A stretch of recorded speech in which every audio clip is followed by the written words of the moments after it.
सृष्टि नाटक मंच है, हम तो अभिनय कर रहे, हम तो अभिनय कर रहे।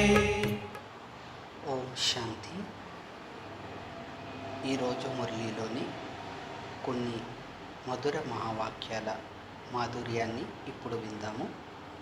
మురళీ తేదీ 4/4/2025.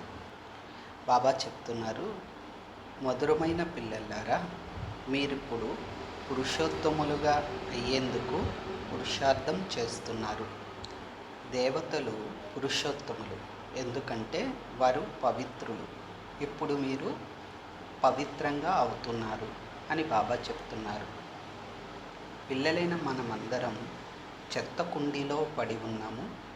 తండ్రి మనల్ని చెత్త కుండీ నుండి వెలుపలికి తీసి సుగంధభరిత పుష్పాలుగా చేస్తున్నారు.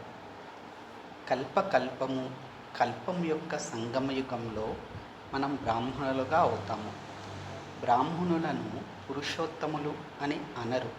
పురుషోత్తములు అని దేవతలను మాత్రమే అంటారు. బాబా చెప్తున్నారు, మీరు ఎంతవరకు పావనంగా అయ్యారు అని మీకు మీరే ప్రశ్నించుకోండి. ఈశ్వరుని సంతానంగా అయినందున మీ జీవితం ఇప్పుడు చాలా అమూల్యమైనది అని బాబా చెప్తున్నారు. ఇస్లామీలు, బౌద్ధులు మొదలైన వారు కూడా ఈ జ్ఞానాన్ని అర్థం చేసుకోగలరు. అర్థం చేయించే యుక్తి కావాలి అని బాబా అంటున్నారు. బాబా మీ బుద్ధిని ఇప్పుడు తాజాగా రీఫ్రెష్ చేస్తారు. బాబా ప్రతిరోజు పలానా పాయింట్ ధారణ చేయమని మీకు రీఫ్రెష్ చేస్తారు. 84 జన్మలు ఎలా తీసుకున్నామని మీ బుద్ధిలో ఆలోచనలు నడుస్తూ ఉండాలి అని బాబా అంటున్నారు. ఒకసారి ఒక పాప చెత్త కుండీలో పడి ఉన్నప్పుడు చూచి ఎవరో తీసుకెళ్ళి పిల్లలు లేని వారెవరికో ఇచ్చారని ఈ బ్రహ్మ బాబా వినిపించారు. ఇప్పుడు ఆ పాప ఎవరి ఒడిలోకి వెళ్ళిందో వారినే తల్లి, తండ్రి అని పిలుస్తుంది కదా. అదేవిధంగా పిల్లలైన మీరు కూడా ఇప్పుడు అనంతమైన చెత్త కుండీలో పడి ఉంటే, అంటే విషయ వైతరిణి నదిలో పడి ఉన్నారు. ఎంత మురికిలో పడి ఉన్నారంటే అది చెప్పలేము. డ్రామా అనుసారము తండ్రి వచ్చి ఆ మురికి నుండి మిమ్మల్ని వెలుపలికి తీసి మిమ్ములను స్వయంగా భగవంతుడే దత్తు తీసుకున్నారు. బాబా చెప్తున్నారు, పుష్పాల వంటి దేవతలుగా అయ్యేందుకు అనంతమైన తండ్రి శరణ్లోకి వచ్చారు.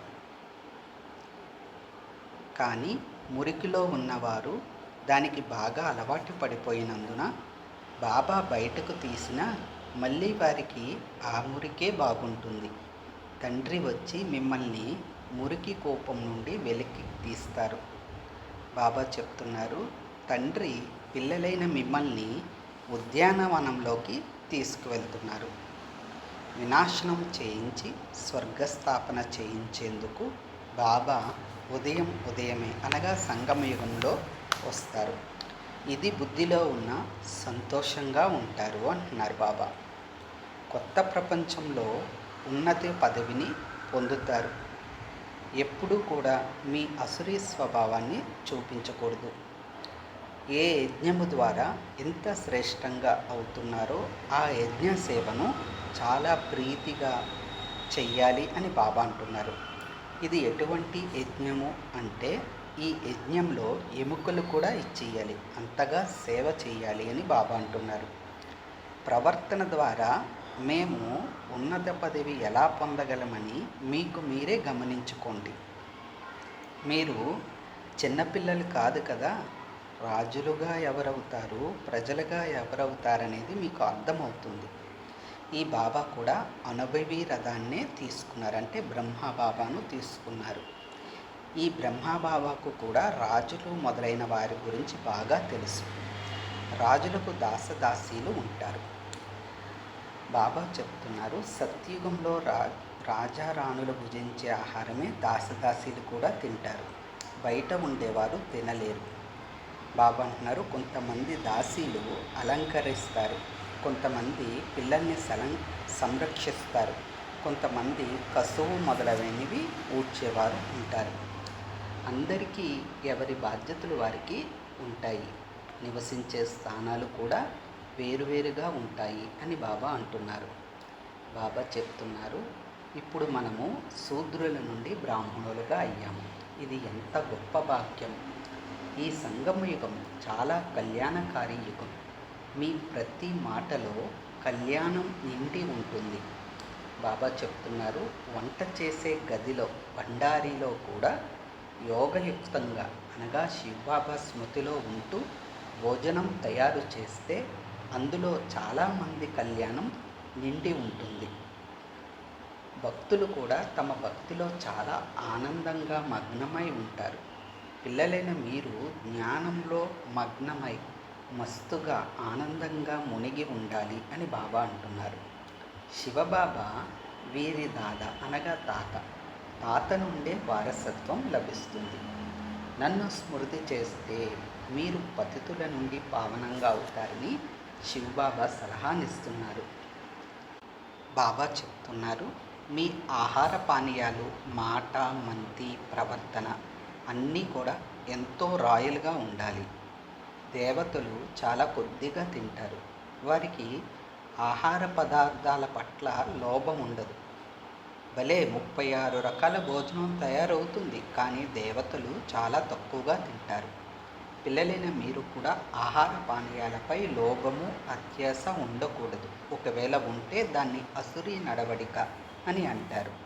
దైవీ గుణాలు ధారణ చేయాలి అంటే ఆహార పానీయాలు చాలా శుద్ధంగా, సాధారణంగా ఉండాలి అని బాబా చెప్తున్నారు. పిల్లలు మంచి రీతిగా చదువుకుంటూ ఇతరులను చదివిస్తూ ఉంటే మీకు బహుమతి లభిస్తుంది.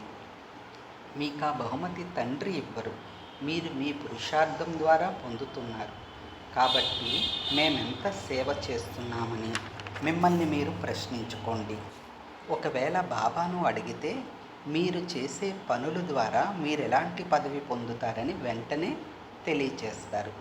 మంచి సేవ చేసేవారు తప్పకుండా మంచి పదవి పొందుతారు అని బాబా చెప్తున్నారు. కొంతమందికి లోపల మేము దాసదాసీలుగా అవుతామని తెలిసిపోతుంది, కానీ బయటికి చెప్పలేరు. కసువు ఊడ్చే దాసీలకు కూడా రాజభవనం లోపలికి వచ్చేందుకు అనుమతి ఉండదు. ఈ విషయాలన్నీ పిల్లలైన మీరు బాగా అర్థం చేసుకోవాలి. ఉన్నతంగా తయారయ్యే వారిని తప్పకుండా గౌరవించాలి. కుమారక దాది అనగా ప్రకాశ్మణి దాది సీనియర్ కనుక ఆమెను గౌరవించాలి. తండ్రి ప్రత్యేకంగా పిల్లలకు గమనం ఇప్పిస్తున్నారు. మహారథి పిల్లలను అనగా పెద్దవారిని గౌరవించండి. ఒకవేళ మీరు గౌరవించకపోతే మీపై గల పాప భారాన్ని పెంచుకుంటారు. ఈ విషయాలన్నిటిపై తండ్రి ప్రత్యేకంగా అటెన్షన్ ఇస్తున్నారు. ముఖ్యమైన విషయం స్మృతి ద్వారానే మీరు పావనంగా అవుతారు. మమ్మ ఎంతో సేవ చేసేవారు. మేము మమ్మ కంటే తెలివైన వారమని ఎవ్వరు చెప్పలేరు. జ్ఞానములో మమ్మ అందరికంటే తెలివైన వారు అని బాబా చెప్తున్నారు. తండ్రి చెప్తున్నారు, బాబా స్మృతిలోనే శరీరం వదలాలని నియమం చెప్తూ ఉంది. స్మృతిలోనే ఆత్మ శరీరాన్ని వదలాలి. ఒక్క తండ్రి తప్ప ఇతరులెవ్వరూ గుర్తు రాకూడదు. వేటిపైన ఆసక్తి ఉండరాదు. మేము అశరీరులుగా వచ్చాము, అశరీరులుగానే వెళ్ళాలి అనే అభ్యాసం చేయాలి. చాలా మధురంగా అవ్వాలని పిల్లలకు పదే పదే బాబా చెప్తున్నారు. దైవీ గుణాలు కూడా ఉండాలి. దేహాభిమానం పెద్ద భూతం కదా, కాబట్టి మీపై మీరు అటెన్షన్ పెట్టుకోండి. చాలా ప్రేమతో వ్యవహరించండి. తండ్రిని స్మృతి చేయండి, చక్రమును స్మృతి చేయండి అని బాబా అంటున్నారు. ఇప్పుడు ఈ నాటకం పూర్తయిపోయింది, కాబట్టి ఈ పాత ప్రపంచంపై వైరాగ్యం ఉండాలి అంటున్నారు. ఒకవేళ భగవంతునిపై నిశ్చయం ఉంటే వారసత్వం తీసుకోవడంలో నిమగ్నమైపోతారు. కానీ నిశ్చయం ఉన్నప్పుడే కదా పురుషార్థం అనేది జరుగుతుంది అని బాబా అంటున్నారు. మంచిది. వరదానం. జరిగిపోయిన అనగా గతించిన విషయాలను దయాహృదయులుగా అయ్యి ఇముడ్చుకునే శుభచింతక భవ. బాబా అంటున్నారు, గడిచిపోయిన విషయాలు, వ్యర్థ చింతన, ఇటువంటి విషయాలు ఒకరితో ఒకరు మాట్లాడుకోకండి. ఒకవేళ ఎవరైనా సంస్కారానికి వశమై ఏదైనా వ్యతిరేకంగా మాట్లాడినా చేసినా విన్నా మీరు వాటిని శుభభావనతో పరివర్తన చేయండి. అంతే తప్ప ఇద్దరికి ముగ్గురికి ఇలా వ్యర్థ విషయాల మాలని తయారు చేయకండి అని బాబా అంటున్నారు. ఈరోజు స్లోగన్ సంతుష్టమనిగా అయితే ప్రభు ప్రియులుగా, లోక ప్రియులుగా మరియు స్వయం ప్రియులుగా అవుతారు. అచ్చా, ఆత్మిక తండ్రికి ఆత్మిక పిల్లల యొక్క ఈశ్వరీయ మధుర స్మృతులు, శుభోదయం మరియు నమస్తే. బాబా నమస్తే. అచ్చా, ఓం శాంతి. సత్యత్రేతాయుగములే స్వర్గమని తెలియుమా, సత్యత్రేతాయుగములే స్వర్గమని తెలియుమా, ద్వాపర కలి కాలమునే నరకమని మరవకుమా, ద్వాపర కలి కాలమునే నరకమని మరవకుమా. ఈ నరకం మరిపించి